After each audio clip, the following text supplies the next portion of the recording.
Hi everyone, this video will go through financial regulation in the banking sector, especially focusing on the Basel Accords.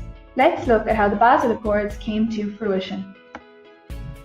Basel Committee on Banking Supervision, or BCBS for short, formed in 1974 by central bankers, developed the Basel Accords as recommendations for banks' capital requirements, as the world was striding towards floating exchange rates instead of the previously accepted gold standards. The Basel Accords are divided into Basel I, Basel II and Basel III. The main objectives of these accords are to ensure the soundness of banking systems and equalise cross-border competition between banks by eliminating competitive advantages. Basel I was introduced due to the savings and loan crisis of the 1980s.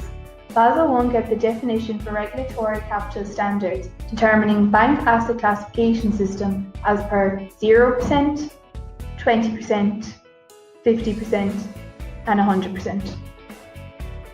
It also set a minimum capital level of 8% of the bank's risk-weighted assets. Basel I's shortcoming led to the creation of Basel II. It led to the conviction that Basel I needed to be revised, especially the parts concerning the quality of banks' overall capital levels and allocation of capital to risk-weighted assets. Basel II is based on three pillars: minimum capital requirements, regulatory supervision and market discipline. Minimum capital adequacy of 8% was still maintained, but instead of using asset classification system, assets were weighted according to credit risk, market risk and operational risk. Additional regulatory capital was to be maintained for systemic, legal and liquidity risks. Detailed reporting regarding ownership structure, risk exposure and capital adequacy had to be maintained. The BCBS published Basel III in late 2009 as a response to the financial crisis. The main objective is to strengthen banking capital, liquidity and risk assessment by developing liquidity ratios. Under Basel III, buffer capital requirement was increased to 7% of the bank's risk-weighted assets. Non-risk-based leverage ratio was introduced for risk-based capital requirements. Liquidity requirement ratios like liquidity coverage ratio and net stable funding ratio were introduced. Although Basel III addresses many deficiencies, it still has many shortcomings. It increased barriers to enter into the sector, did not change the risk weighting methods, encouraged banks to accumulate AAA assets, and did not consider different regulatory frameworks of different countries. So how has the US been affected by the Basel Accords?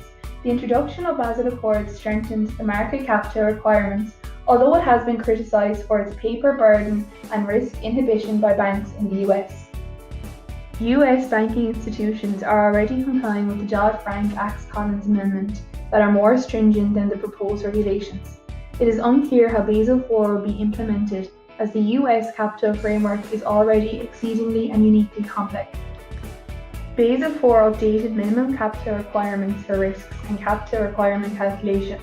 It introduced new procedures such as a setting floor of 72.5%, calibration of the standardized model for holding capital against risk-weighted assets, and a higher leverage ratio equal to 50% of the risk-adjusted capital for GSIB.